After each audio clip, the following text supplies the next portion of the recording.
That was a tricky one. Our last problem on this section is going to be worth 4 points. Going to be worth 4 points. For this one, I need one volunteer before we even start to volunteer to come up to the board. Let's get one volunteer from each team to volunteer to come up to the board. We've got Brianna, JJ, and Carlton. Okay, again, this is the hardest problem that we've done today, putting together all of the different properties that we just went over. I think it's going to be easy for some of us. If you're stuck, though, shoot your hand up, call me over, maybe talk to a partner. Volunteers, when you're done, just bring your whiteboard up to the front and chill out until we all get our answers.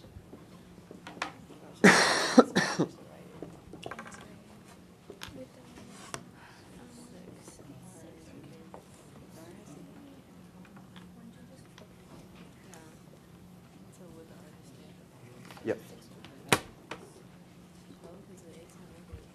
Excellent. Can you show me the step in between? Just so if you showed your whiteboard to somebody else, you could explain how you got that answer. Maybe show me without the negative exponents. Yeah. What do you think we want to do first? Excellent. Yep. All right. Let's see how we did. Let's see how we did. Let's see them all up to the back. Let's see them all up to the back. I'm wondering. It's like Hello Kitty. You wonder. Okay, I see a lot of right answers. I see a lot of people who skipped some steps in between, which makes me think we might not have total understanding. So let's get our 3 volunteers to show their work, and we're going to ask them some questions. Brianna, what was the first step that you did there? What did you do first? I switched everything. Everything that had what kind of exponent? Negative. A negative. So we made the negative exponents positive. That looks like our first step. Carlton, after we made those negative exponents positive, I see it on your board too. What did you do after that? Well, I divided 18 and 3. And that became? 6. Excellent. Okay. How did you get to the S3 that you have on the top there? S3. I moved. I subtracted 2 from 5. Exactly. So we have the 2 on the bottom and 5 on the top. And why did you subtract? Because division. Division. And JJ, how did you get to R5 on the bottom down there? The R to the negative 3 went to the bottom and then added the electrons. So when you multiply together, we add, and that's how we got R5. The last question I have, we had T3 on the top and T4 on the bottom. Michael, why does that become T on the bottom? Because when you bring the negative together and you bring it to the bottom, it's negative and positive, so it's a 1. So what was that? It'll be negative. It'll be positive 1 because you bring the 4 down. Exactly, and the 4 is? Positive. But why is it on the bottom though, not on the top? Because it's negative. Not because it's negative. Why is the T stay on the bottom? Ryan? Oh, because it's the bigger number. Excellent, Okay. because it's No, bigger. Didn't even give Mariah a chance. Good work. No. Okay, so that was a Mine, tricky. Mariah. That was a tricky one right there. That was a very tricky one. Any Okay, questions? handing out our points right there. All 3 people at the board, you guys can get 1 point for your team.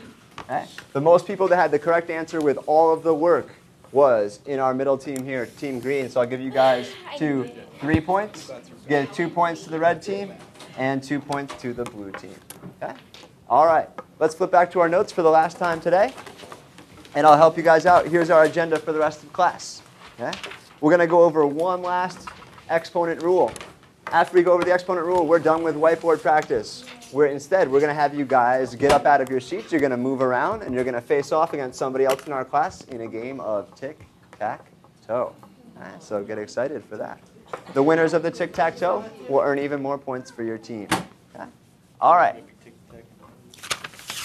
So let's move all the way out to the back there. Part 5, our trickiest topic. Remember, we always do sports teams, so we're up to, if you were moving out of college and you were a top 5 draft pick. Here we go. What is the name of this objective, this last thing that we're going to cover, Sierra? What's it called? Scientific notation. So when we have scientific notation, this puts together decimals, which we were working on yesterday, and exponents, which we were working on today. So the number in the front, when we have a number in the front, does anybody remember what is a number in the front called? You can either think about it, if I had something like 3x squared, what's the 3 called? Or in scientific notation, what's that number out in the front called? We haven't reviewed it in quite a while. Coefficient is correct. I heard somebody shout it out. Yep, the number in the front. That's called the coefficient.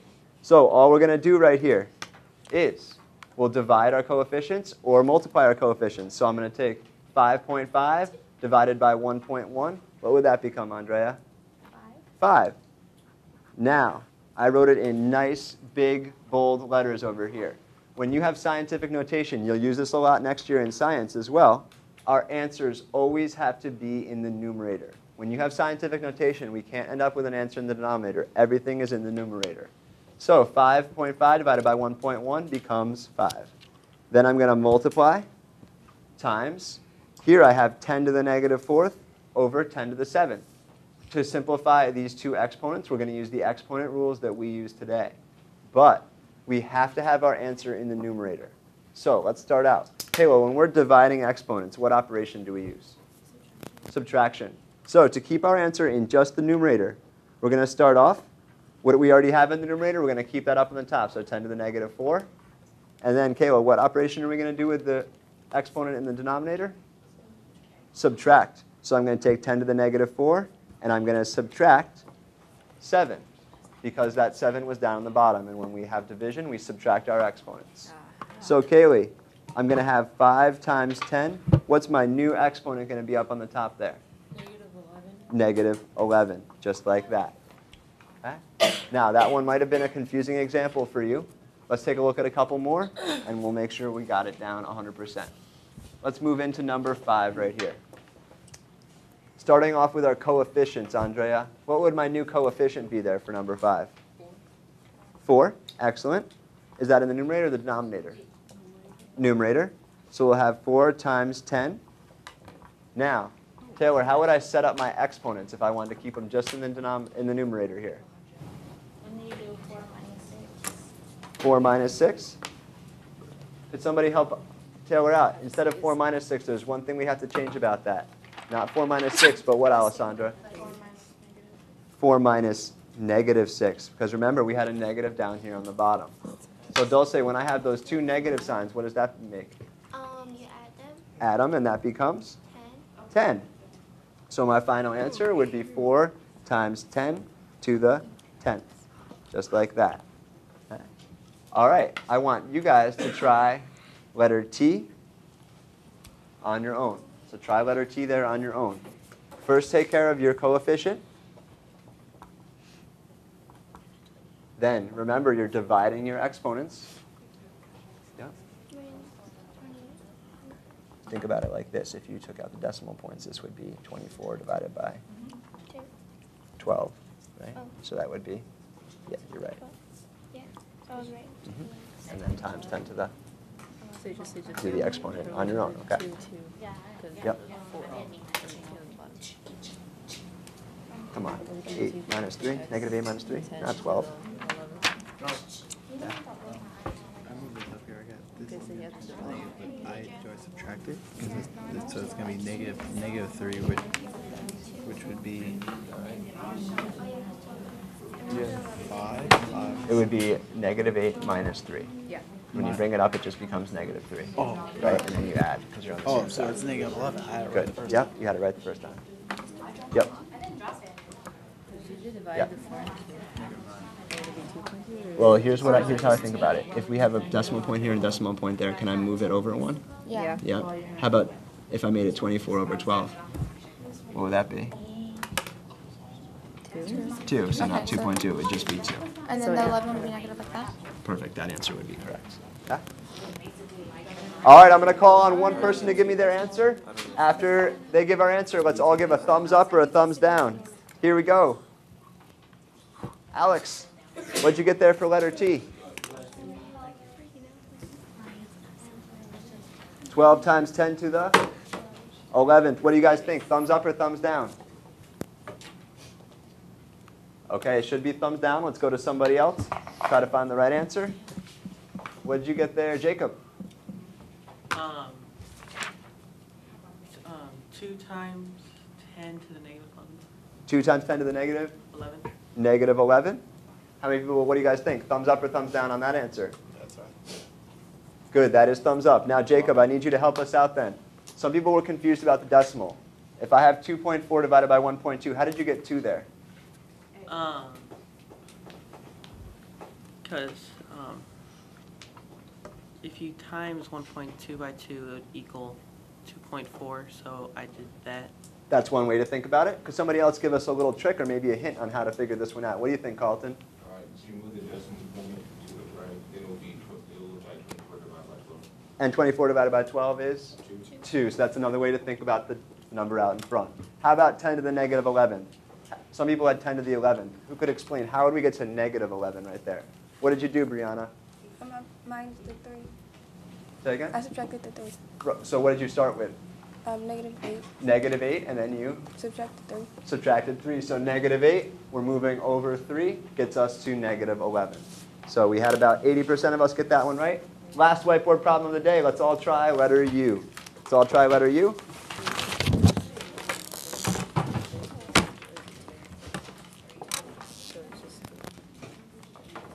After this, we'll split up and we'll play a little tic-tac-toe.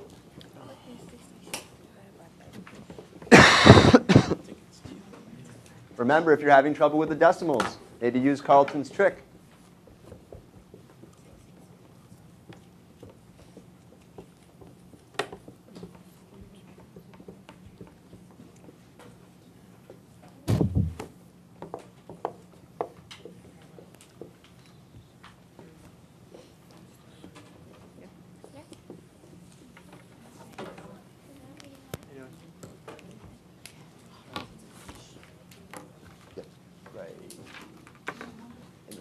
Shirt right there. Okay. Now, here I had, what did I start with? And what are you subtracting? So that would be Negative 5. negative 7 minus 2. So I'm starting at negative 7. Negative 9. Good. Yeah. All right. 5, 4, 3, 2, 1. Let's see all up to the front. Let's see how we did there.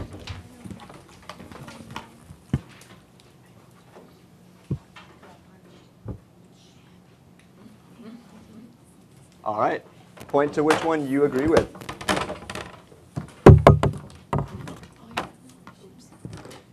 Excellent, Isaac. So it should be 2. Why not 22?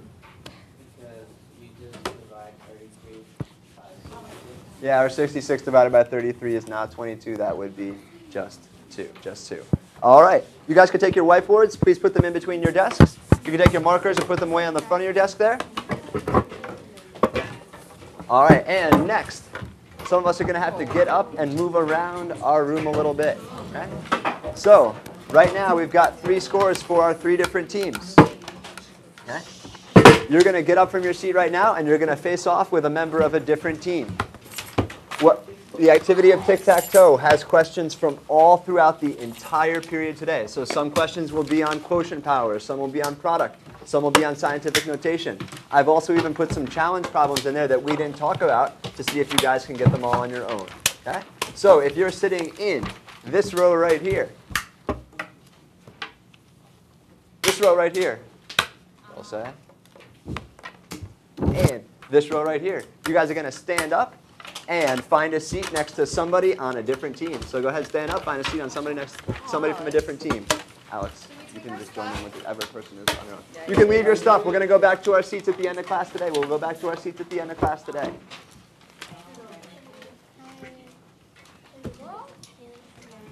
So you can sit next to anybody else as long as they were on a different team from before. Do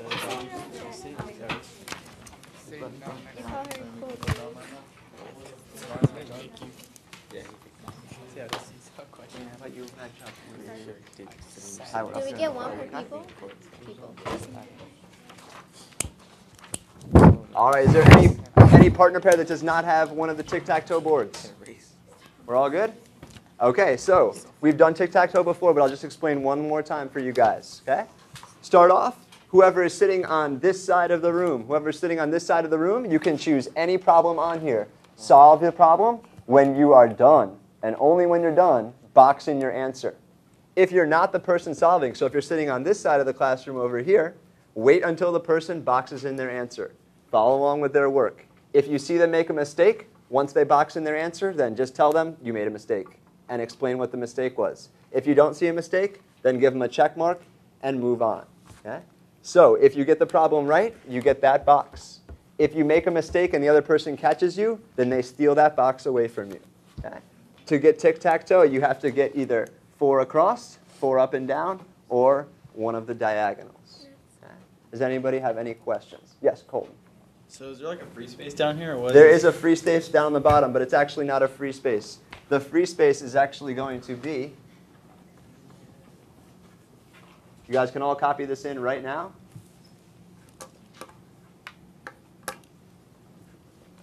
For the free space, the directions are use only positive exponents. Your answer has to have only positive exponents. And again, that's the problem for our free space right there. Okay? Once you're done, once one person wins, let me know. If you beat your partner, then you earn 2 points for your team. If you guys tie, then you earn 1 point for each of your teams. In about 10 minutes, we'll come back together, get an exit slip, and get you guys out of here. Ready, set, and go.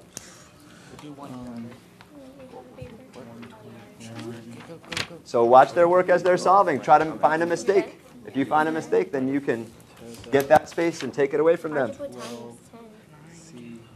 It's just the R is 10. Oh, you don't put the X? That's multiplying. I know, but you're supposed to put the X.